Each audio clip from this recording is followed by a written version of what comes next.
ನಮಸ್ಕಾರ.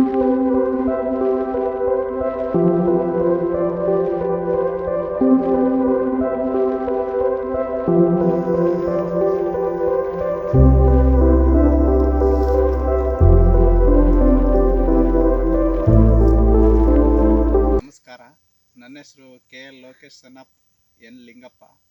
ಚಿನ್ಕುಳಿ ಹೋಬಳಿ, ಪಾಂಡವಪುರ ತಾಲೂಕು, ಕಾಳೆಹೊಣಕೊಪ್ಪ ಗ್ರಾಮ, ಮಂಡ್ಯ ಡಿಸ್ಟಿಕ್ಕು. ನಾನು 2021-22ನೇ ಸಾಲಿನ ಜೀವ ಜಲ ಯೋಜನೆ ಅಡಿಯಲ್ಲಿ ಫಲಾನುಭವಿಯಾಗಿರ್ತೇನೆ.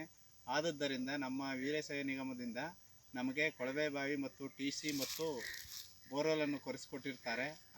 ಅದನ್ನು ಉಪಯೋಗ ಪಡಿಸ್ಕೊಂಡಿರ್ತೀವಿ. ನಾವು ನಮ್ಮ ಕುಟುಂಬದವರು ಚೆನ್ನಾಗಿವಿ, ಒಳ್ಳೆ ಬೆಳೆ ಬೆಳೀತಾ ಇದ್ದೀವಿ. ಮತ್ತು ಈಗ ಈ ಕ್ಷಣದಲ್ಲಿ ಟೊಮೆಟೊ ಬೆಳೆದಿದ್ದೀವಿ. ಇಂಥ ಯೋಜನೆಯನ್ನು ಬಡ ರೈತರಿಗೆ ಅನುಕೂಲ ಆಗಲಿ, ಇನ್ನೂ ಹೆಚ್ಚು ಇದು ಯೋಜನೆಯನ್ನು ಅನುಕೂಲ ಮಾಡಲಿ ಸರ್ಕಾರಕ್ಕೆ ಗಮನಕ್ಕೆ ತಂದಿರ್ತೇನೆ. ಮತ್ತು ನಮ್ಮ ವೀರಶೈವ ನಿಗಮದ ಅಧ್ಯಕ್ಷರಿಗೆ, ಸರ್ಕಾರಕ್ಕೆ, ನಮ್ಮ MD ಸಾಹೇಬರಿಗೆ ಧನ್ಯವಾದ ತಿಳಿಸ್ತೇನೆ. ನಮಸ್ಕಾರ.